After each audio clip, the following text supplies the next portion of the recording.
Russia আৰু ইউক্ৰেইনৰ যি যুদ্ধ চলি আছে এই যুদ্ধৰ এক মহাঅস্ত্ৰৰ বাবে এতিয়া অন্ত পৰিবলৈ গৈ আছে ব্ৰহ্মাস্ত্ৰৰ যদি ব্যৱহাৰ কৰা হয় ইয়াৰ ফলত পৃথিৱীৰ কোনো এটা অংশ সম্পূৰ্ণৰূপে ধ্বংস হ'ব পাৰে অৰেচেনিক হৈছে বিশ্বৰ আটাইতকৈ অত্যাধুনিক ক্ষেপণাস্ত্ৰ যদিহে ৰাছিয়াৰ পৰা এই অস্ত্ৰ নিক্ষেপ কৰা হয় মাত্ৰ 20 মিনিটত লণ্ডন নাইবা পেৰিছত গৈ এই অৰেচেনিকে আঘাত কৰিব পাৰে এতিয়া প্ৰশ্ন উত্থাপিত হৈছে অৰেচেনিক নামৰ এই যি ক্ষেপণাস্ত্ৰ এয়া ৰাছিয়াৰ বাবে গেম চেঞ্জাৰ হ'ব নেকি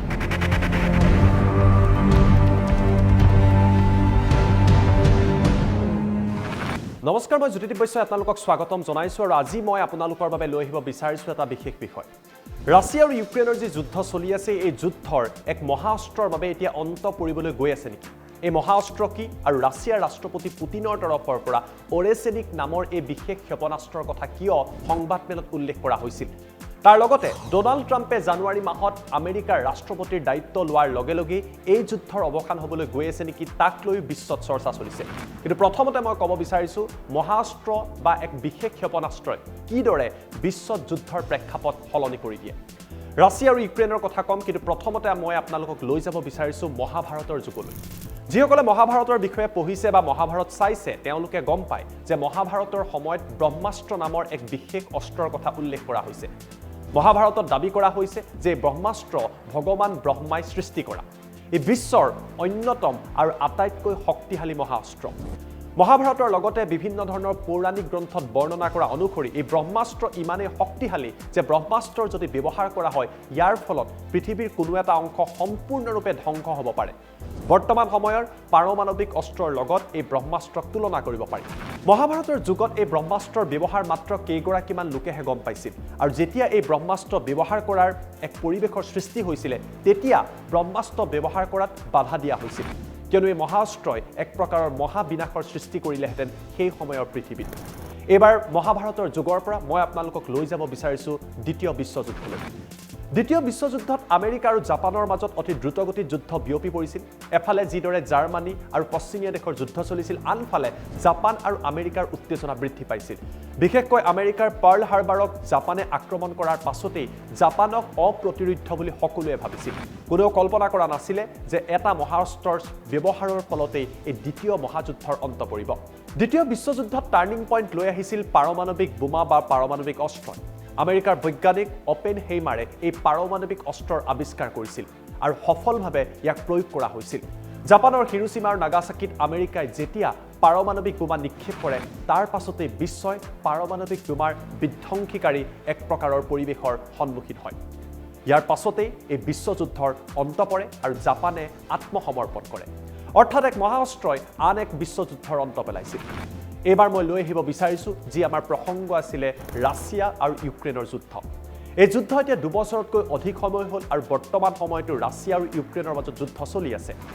ইউক্ৰেইনক আমেৰিকা নাটো ইউৰোপীয় ইউনিয়ন সকলোৱে সহায় কৰিছে ৰাছিয়াক পৰাস্ত কৰাৰ বাবে কিন্তু অকলে ৰাছিয়াই ইমান সংখ্যক দেশৰ বিৰুদ্ধে ইমান সংখ্যক শক্তিৰ বিৰুদ্ধে দীঘলীয়া সময় ধৰি যুদ্ধ কৰিছে আৰু ইউক্ৰেইনৰ 1/5 অঞ্চল দখল কৰিবলৈ সক্ষম হৈছে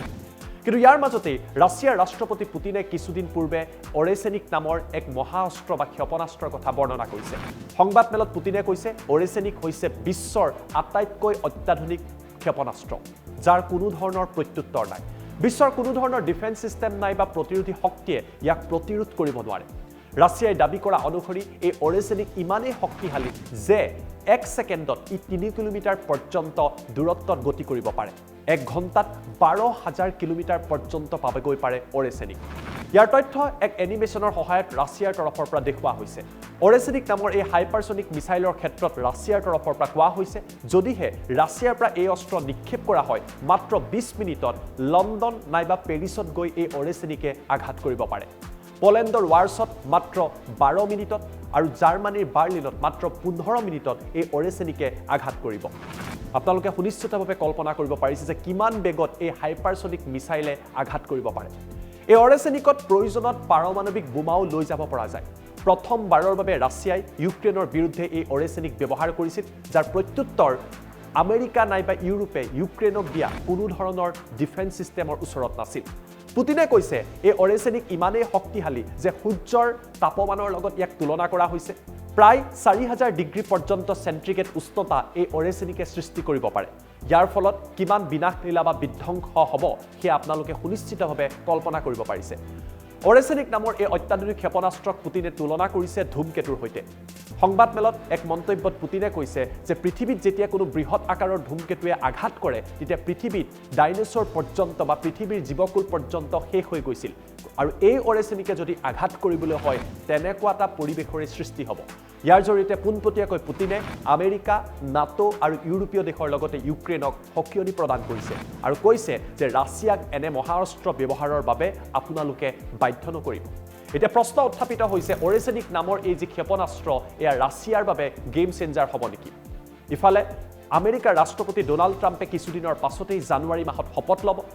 ট্ৰাম্প ৰাষ্ট্ৰপতি হোৱাৰ লগে লগেই জেলেন্সকিয়ে ভয় খাইছে যে আমেৰিকাই তেওঁলোকে প্ৰদান কৰা অস্ত্ৰ বা টকা পইচা বহু হাজাৰ বিলিয়ন ডলাৰৰ যি টকা পইচা দিয়া হৈছে এইবিলাক ইউক্ৰেইনক বন্ধ কৰি দিব কিয়নো নিৰ্বাচনী প্ৰচাৰৰ সময়ত ট্ৰাম্পে জেলেন্সকিক এগৰাকী ভাল ব্যৱসায়ী আখ্যা দিছিল ট্ৰাম্পে কৈছিল জেলেন্সকি আমেৰিকালৈ আহে ভাল কথা কয় আৰু আমেৰিকাৰ পৰা বহু হাজাৰ কোটি ডলাৰ তেওঁ লৈ গুচি যায় কেৱল সিমানেই নহয় নিৰ্বাচনী প্ৰচাৰত ট্ৰাম্পে কৈছিলে তেওঁ ৰাষ্ট্ৰপতি হ'লে অতি সোনকালেই ৰাছিয়া ইউক্ৰেইনৰ যুদ্ধ বন্ধ হৈ যাব ইয়াৰ অৰ্থ হয়তো আমেৰিকাই ইউক্ৰেইনক সমৰ্থন কৰা আৰু ইউক্ৰেইনক টকা পইচা দিয়াটো বন্ধ কৰি দিব পাৰে অৰ্থাৎ দুটা কাৰকৰ বাবে দীৰ্ঘদিন ধৰি চলি অহা এই যুদ্ধৰ অন্ত পৰিবলৈ গৈ আছে বুলি বিশেষজ্ঞসকলে দাবী কৰিছে প্ৰথম ৰাছিয়াৰ হাতত থকা মহাঅস্ত্ৰ অৰেচেনিক যাৰ কোনো প্ৰত্যুত্তৰ এই মুহূৰ্তলৈকে আমেৰিকা নাই বা ইউৰোপৰ লগত নাই বুলি ধাৰণা কৰা হৈছে আৰু দ্বিতীয় ডোনাল্ড ট্ৰাম্পৰ আগমন এই দুইটা কাৰকৰ বাবে হয়তো এই যুদ্ধৰ অতি শীঘ্ৰে আমি অন্ত পৰা দেখিবলৈ পাম